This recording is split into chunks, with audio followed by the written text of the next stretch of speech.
Are you seriously serious? Well, Venezuela is seriously in trouble. They're scrambling now to survive as merchants demand dollars. Oh no, Hugo Chavez left this country in literally waning in his super socialistic ideology. He's destroyed them. And the next guy, President Maduro, hasn't done any better. There's no way that Jose Ramon Garcia, a food transporter in Venezuela, can afford new tires for his van at $350 each.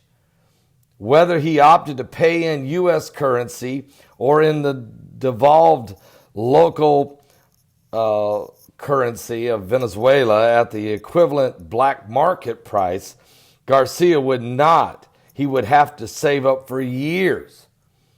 Though used to expensive repairs, they're very used to it, this one is too much to put him out of business.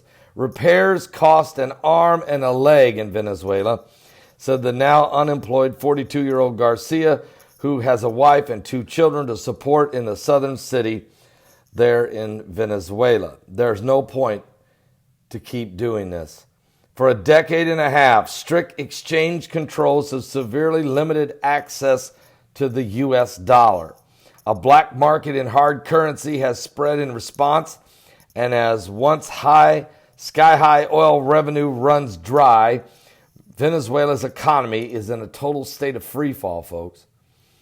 The practice opted by gourmet and design stores in Caracas over the last couple of years to charge in dollars to a select group of people or Venezuelans with access to greenbacks is now fast spreading.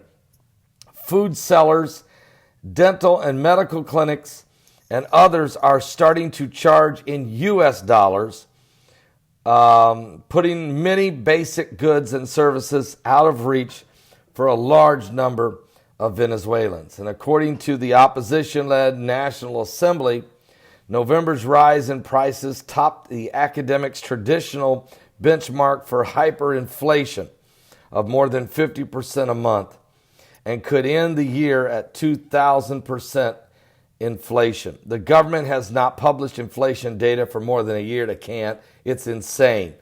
I can't think what this is like because you have to give a different price every hour in the Venezuela currency. They don't know what to charge. For instance, if you were buying, if you're a merchant, let's say a retailer, you were buying product to sell to the public, you pay so much for the product, but to sell it to the public, you may have to. You don't even know what price to even charge them, because while you're selling it, the prices are fluctuating so incredibly. When you go to buy product to sell, you don't know, can you even afford to buy it? Will the price drop out or will it go sky high? I mean, people don't know what to do. This is what you can be mad at capitalism. You can hate free enterprise systems if you want. You can get all mad and but these are people who get upset about a free market democracy and free enterprise systems have no clue what it would be like to live in a society of communistic or super socialism. Because where there's no controls at all, where there's nothing controlling, it becomes anarchy. It's madness. And who wants to start a business in a world like that? You can't. And what it's going to happen to the people? They don't know how, they can't afford they don't know. They can work all day and not make enough money to buy a cup of coffee because it's outrageous. So where are they going to get the cash? How are they going to make the trades? What's going to happen is they're going to fall into this a complete breakdown of society.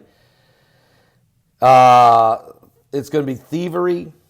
There's going to be gangs formulating. There already are. They're going to start robbing those who have goods and then sell them or barter them for those who don't. And it's going to get ugly, and it already is. And this is what happens when a great society like Venezuela had, a thriving economy under a free enterprise market, What happens when a dictator, a totalitarian tyrant like Hugo Chavez took over the country and created a socialistic ideology which has completely collapsed and now has left the people literally in a free fall. It is really sad. I mean, to buy one tire at $350, you know what I'm saying? And where are you going to get the $350? It ain't like you're making the same amount of money that you make in America. You couldn't afford a $350 set for each tire in America. You sure can in Venezuela. And it might be $450 tomorrow. And it has to be U.S. dollars, by the way, which people don't have U.S. dollars. So how are they going to get those? Because they work for whoever it is that happens to employ them, pays them in the local currency, which is useless. Oh, this thing is falling apart. Used to be just 1 year ago, Venezuela's currency was weakened by 97.5% against the U.S. dollar, meaning $1,000 of local currency was only worth $25 now. So it's over. Pray for the people of Venezuela. It is absolutely over. And it's now going to start affecting Brazil's economy, Colombia's economy, the upscale Caracas market, cheese-filled area, traditional breakfasts is made. None of that's happening now. Everything's out of control. Prices are in runaway demand, and it's absolutely insane. And this is a government that's going to completely collapse. Now, who's going to take over Venezuela when it's all said and done? This is part of it, though, guys. Let me just give you a little hint. What's happening in Venezuela, this cancer of an unstable economy will start to spread, especially in South America. And when it does, and into other parts of the world, this is part of the push by the global elitists to create a world in a state of chaos in need of a one world currency, a new world order, a one world leader, the Antichrist. This is the beast system that's coming. The proclamation was made in the heavens in Revelation chapter 12.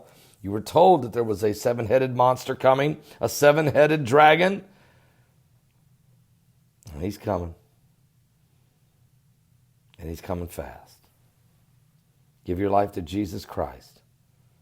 These are the last days. Are you saved?